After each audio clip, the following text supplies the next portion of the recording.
What's going on, everybody? I'm Grim. I'm Jolt King 627. I'm Vile Mods. And I'm KT of Family Foam Sport. We are your hosts. Welcome to PNNN. We've been working hard this week on a ton of big stories with a couple of deep dives, so please support your hobby news show by liking the video and subscribing to the channel, and let's get right into it. Also, be sure to check out our podcast coming out tomorrow. At the last second, we were able to get Not Enough Nerf on as a guest. It's a great time. A few people have started to receive their Nerf Sharp 92 blasters in the mail. It appears to be specifically people who got it from Hasbro Pulse, not people who ordered on other websites. I personally ordered mine on Amazon, and it still claims to be coming sometime in December. It looks like right now, if you actually go to Hasbro Pulse, you can just order one outright, no wait. Link in the description. The Sharp 92 isn't the only thing that has recently left the realm of leaks and teasers to appear in the real world. Discord user MegaMola3000 found the Nerf Fortnite Primal on Walmart.com for $20 USD. Dirt168 found new splash pages on Amazon.com for Xshot's Hypergel, Insanity, and Skins lines, with the majority of those blasters currently available for purchase.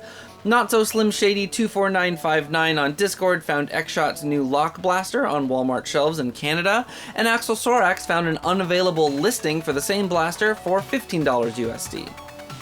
And Reddit user Hoarding Gunsman found the Dart Zone Outlaw and Thunderbolt, as well as the Nerf Fortnite Storm Scout and Minecraft Ender Dragon on shelves at a Target in Illinois. Also appearing on Target shelves is a surprise offering from Buzzbee, the Easy Fire Rifle. An unusual top prime lever action Springer with slam fire, a new feature for Buzzbee. The Easy Fire includes an adjustable N-Strike compatible stock and two new 14-round magazines that are reminiscent of Worker's popular 22-round mags.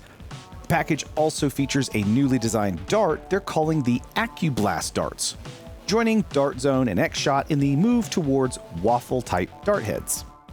Due to the color and dart head shape, Discord contributor Fallon was quick to dub them platypus darts after Perry the Platypus. Not Enough Nerf already has his review up, clocking the Easy Fire at an average of 85 FPS with an astonishingly easy prime. The whole kit costs $20 USD. Full body printing on blasters seems to be the hot new thing. Dart Zone dabbled in it with the Jurassic Pro, and Nerf has been slapping its licenses over all kinds of blasters like the new TMNT Sweet Revenge and the Transformers reskins of Elite 2.0 blasters that just this week started appearing on Target shelves. But nobody has been running the printer harder than Xshot. It seems like there's a new skin popping up every day or two now as they flex their new technology and display a willingness to mess around with licenses and their own designs. They've put skins on Dart, Gel, and Water blasters, and now are putting them on their Laser 360 line as well, with a whole new set of original skins. But when Walcom said, Xshot, if you want to take more of my money, put a cat girl on it. Or a maid. Or a catgirl maid. I'm not really that picky. Then we saw how far they're really willing to go with this technology. Only a few weeks after his review of the normal Longshot dropped with that quote in it, he revealed on Instagram that he had received a very personalized package from Xshot with a custom-designed Longshot complete with pink and blue coloring, the Walcom S7 logo, and multiple high-quality prints of the Catgirl maids he specifically asked for. While this design won't be available for sale, Walcom was able to secure a few extra units to be auctioned off for charity or used as giveaways and prizes. This isn't the first time Xshot has made custom one-off blasters for creators, but last year's attempts were a little goofier. Since then, the printing technology seems to have improved in quality and coverage, and the turnaround time from meme to finished product seems astonishingly quick. We also know from Target scanner images of prototype blasters provided by Chicken Master 99, like the original color scheme of the Nerf Double Punch, that an older design of the Longshot does exist with an entirely different look. It seems likely they settled on the current red and white art when the blaster became a Target exclusive. The adoption of this new technology and the design philosophy that comes with it may represent a turning point in name brand blaster design, from the bright solid colors and blocky designs of the last few decades to a busier, more detailed look that could potentially change the mood of the blaster aisle at your local big box store. Nerf and Xshot have both already shown a willingness to use this new design technique to stretch out the lifespans of existing blaster models, which could lead to design stagnation. But hopefully, as the printing process becomes a more integrated part of the business, they will lean into more interesting blaster designs that take advantage of this technology to do exciting new things. Spotted over on Target's website was a new Spider-Man Strike and Splash blaster. Another take on the Spider-Man web blasters we've seen before, but this time it fires darts as well as water. Something we haven't really seen from Hasbro since the Dartfire Super Soaker that was released back in 2017. Perfect for the kiddos with the recent scorching temps as of late, and of course, to capitalize on the release of Spider-Man Across the Spider-Verse earlier last month. BlasterTime found images from a patent for Nerfball, giving us a more complete look at what Hasbro is cooking up for what they describe as the future of sport. Work-in-progress images show game mechanics centered around a ball that starts mounted in an electronic launcher that tosses it into the air, after which two teams vie for control of the ball and try to get it seated in a receiver in the opponent's base. According to the current rules, the ball will only be released after a full minute of physical contact with a player's blaster, suggesting some form of sensors built into or attached to them.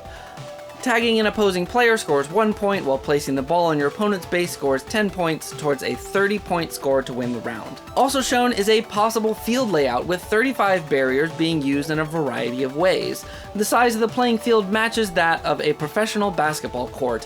While this may not be the final version of the game, it offers an interesting look into the design process for Nerfball, which is also expected to include the debut of Nerf's very own half-dart blasters and ammo.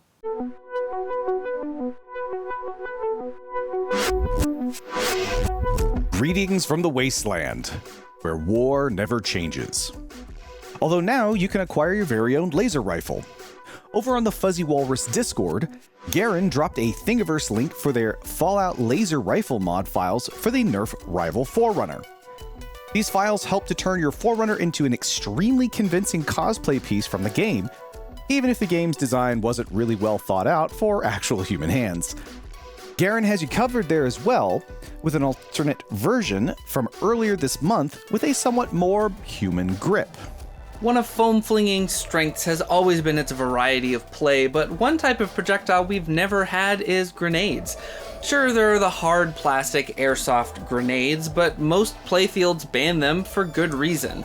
You can also rubber band a few darts together, but it's inconsistent and not very satisfying. Enter the Frag Ball by MostlyHarmlessArms. The Frag Ball is a silicone ball similar to a stress squeeze toy with dimples that accept rival or compatible rounds. When thrown against the surface, the rounds pop out and fly in every direction.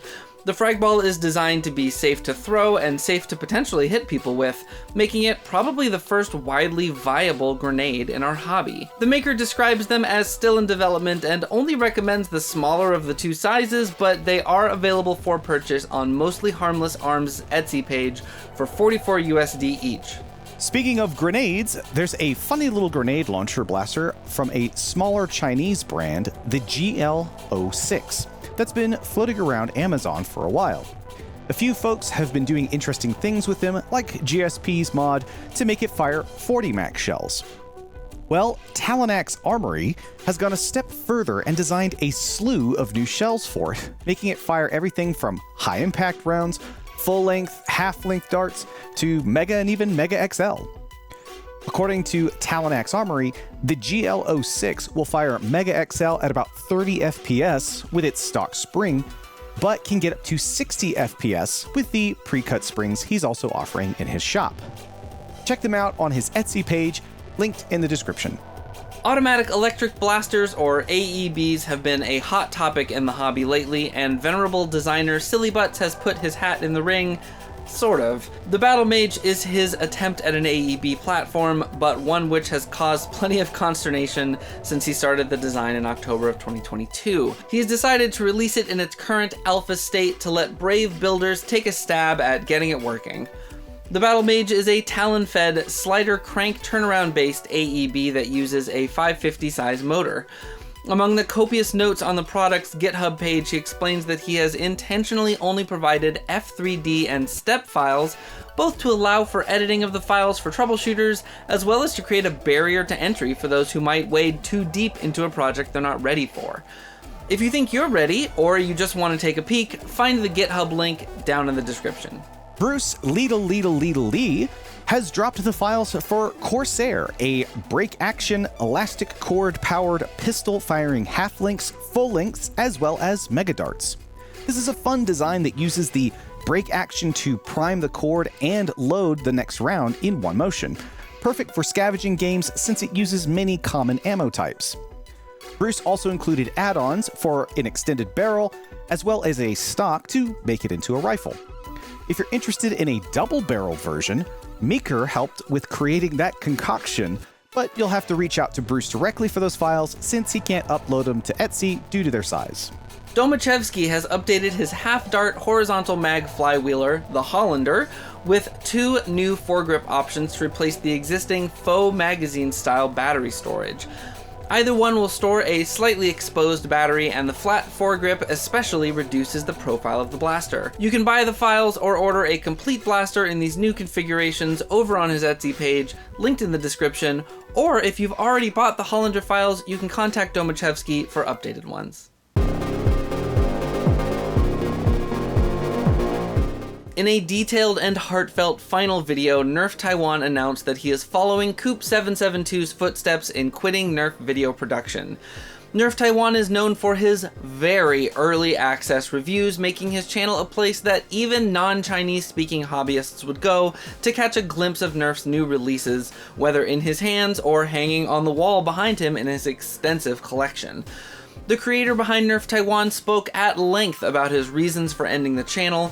Personally, he spoke of his kids aging out of their interest in Nerf as well as his own exhaustion, but the real focus was his disappointment in Nerf's recent designs, which he sees as a series of reskins with little to no innovation. After demonstrating his concerns in brief reviews of various Elite 2.0 reskins, microshots, and other similar products, as well as his mixed opinions of the new Gelfire line, he expressed hope that his Facebook page can become a searchable database of Chinese language information about Nerf, and that his YouTube channel, which he intends to leave up, may be taken over by an enterprising young video producer. While it's sad to say goodbye to another creator in the space, we can only say thank you to Nerf Taiwan for all he's done for the hobby, and all the best in whatever comes next. Huge thanks as well to 79th Jedi on the Discord for transcribing Nerf Taiwan's video to English so we can bring you a more complete report. It seems our hobby will also be losing yet another legend. Hang of Xplorer recently posted on his personal and shop Facebook pages, offering most of his collection of rare blasters for sale and announcing his retirement. Hang has contributed to a lot in the hobby over the last 12 years, creating some of the first machined parts, half darts, and more. While Xplorer's offerings represent the more high-end, mil-sim boutique side of the hobby, their advancements helped the hobby become what it is today. No word was offered on Hang's intention to stay personally involved in the hobby, but regardless, Xplorer's contributions to what we do are worth recognizing. Thank you, Hang.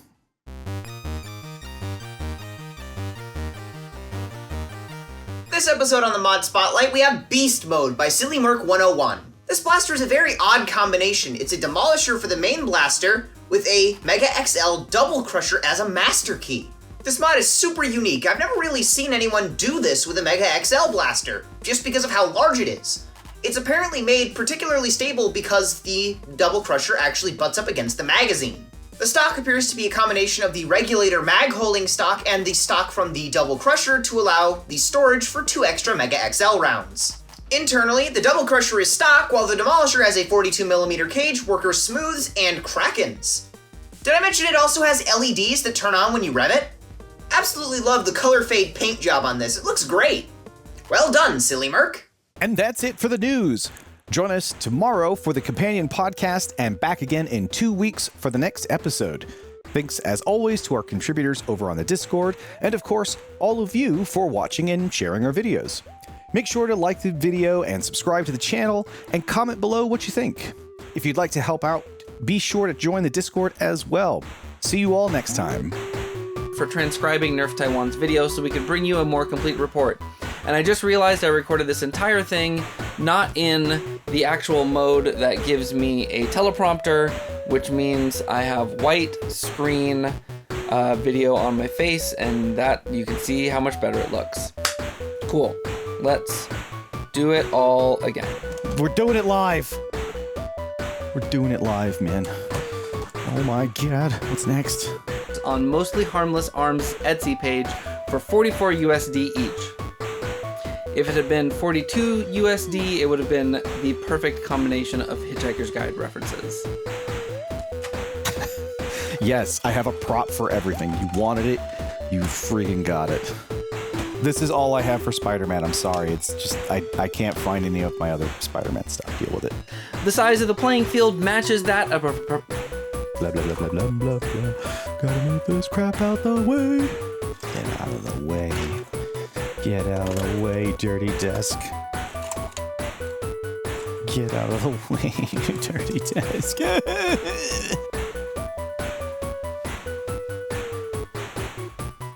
You did good, pig. You did good.